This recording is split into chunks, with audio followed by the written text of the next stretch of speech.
আমরা পার্লামেন্টের সামনে যদি জামায়াত ইসলামও না দাঁড়ায়, যদি এনসিপিও না দাঁড়ায়, আমি নাসিরউদ্দিন লক্ষ তরুণকে নিয়ে পার্লামেন্টের সামনে উপস্থিত হব। হয়তো সংস্কার না হলে এই পার্লামেন্ট ভেঙে আমরা পতন করে দিব তারেক রহমানকে। আমরা আপনাদেরকে বলতে চাই আমরা খুবই শান্তশিষ্ট মানুষ, কথাও আসতে বলি। পাঞ্জাবি পরেছি, এটা দেখা মনে করবেন না যে অস্ত্র দুইটা নিয়ে আসছি, ওদেরকে ধমক দিলে ওরা পালাবে। আমরা 4 তারিখও মোকাবেলা করে এসছি। 4 তারিখ রাতে ছোট্ট একটা স্টোরি বলি। চিন্তা হলো সকালবেলায় ক্যান্টনমেন্ট থেকে নাকি ট্যাঙ্ক আসবে। আমরা চিন্তা করলাম এই ট্যাঙ্ক তো ঠেকাইতে হবে, জনগণের উপরে যদি ট্যাঙ্ক চালায় লক্ষ লক্ষ মানুষের উপর জীবনের ক্ষয় হবে। আমরা 5000 ছেলেকে প্রস্তুত করলাম।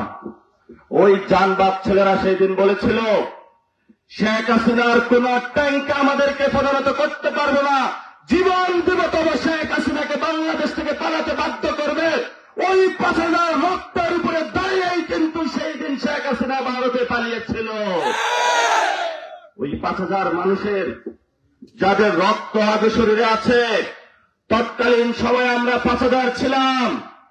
এখন আমাদের 5000 সংখ্যা ছাড়িয়ে বাংলাদেশের প্রত্যেকটা অলিগলিতে শহীদ উসমান হাদির সন্তানেরা জন্মগ্রহণ করেছে। এক হাতি চলে গিয়েছে, লক্ষ হাতি প্রস্তুত আছে। বাংলাদেশের সংস্কার, আওয়ামী লীগের বিচার যদি না হয়, আমরা তারেক রহমানের গতিতে আগুন জ্বালিয়ে দিব ইনশাআল্লাহ। কোনো কম্প্রোমাইজ হবে না, কথা খুবই স্পষ্ট। ভালো আছেন, ভালো থাকেন, আমরাও ভালো থাকি, কোনো জ্ঞানজান নাই আপনার সাথে, কোনো সমস্যা নাই। তবে জনগণের সংস্কার আপনাকে বাস্তবায়ন করতে হবে, আওয়ামী লীগের বিচার করতে হবে। যদি আমরা এই দুইটা কাজ বুঝিয়া না পাই, তাহলে আমরা কি করব সেটা তো আপনারও ভালো করে জানা আছে। যেই ভয়ে লন্ডনে পালায়া ছিলেন, নির্বাচনের আগে তো নয়, শুধু 5 তারিখের পরেও তারেক রহমান কি বাংলাদেশে এসেছে? আসে নাই। ওনার এখন তারেক রহমানের মাথা খারাপ হয়েছে দাড়ি টুপি দেখলে। শেখ হাসিনার এই ধরনের রোগ ছিল। এই যে মির্জা ফখরুল নাকি সে রাষ্ট্রপতির কথা উঠেছে, সে একটা ইসলাম ফোবিক লোক, ছাত্র ইউনিয়ন করেছে, আবার নিজে স্বীকারও করেছে আমি চীনপন্থী রাজনীতি করি। উনাকে সবাই ভালো বলে। উনি যদি ভালো হয়ে থাকে, তাহলে যেইখানে হলো কোনো পরাজিত প্রার্থী হয়েছে, যেইখানে মানুষ যাকে ভোটে রিজেক্ট করেছে তো ওই সারা হলো সন্ত্রাসী, সেই সব সারাকে নিয়ে হলো তিনি প্রশাসনে বসিয়েছেন। কিভাবে মির্জা ফখরুল উনি ভালো লোক হইতে পারে? এটা আমরা জনগণের কাছে প্রশ্ন রাখতে চাই। আমরা আপনাদের ভালোই বলতেছি, জনগণ এখন উত্তেজে আছে। আমরা সংসদে এটা সমাধান চেয়েছিলাম, বলেছিলাম সবাই একসাথে বসি সমাধান করি। তারা বলল না, সংসদে সমাধানের কোনো কিছু দরকার নাই। তা আমরা ঠিক আছে রাজপথে নামতেছি। আমরা পার্লামেন্টের সামনে যদি জামায়াত ইসলামও না দাঁড়ায়, যদি এনসিপিও না দাঁড়ায়, আমি নাসিরউদ্দিন লক্ষ তরুণকে নিয়ে পার্লামেন্টের সামনে উপস্থিত হব।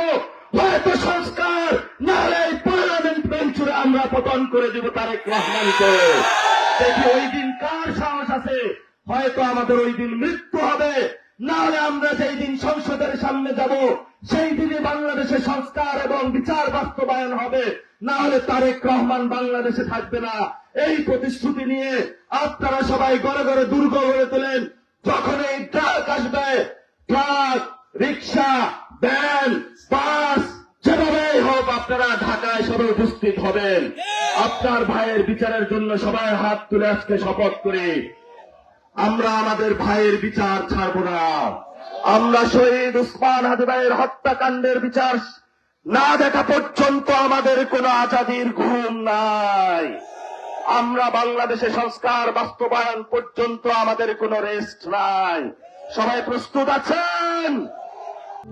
প্রবাসীদের জন্য নির্মাণ হচ্ছে দেশের প্রথম স্মার্ট সিটি, যেখানে থাকছে স্কুল, মসজিদ, হাসপাতাল, সুইমিং পুল, হেলিপ্যাড, পাঠাগার, জিম, সুপারমার্কেট, শিশু পার্ক সহ সকল নাগরিক সুবিধা।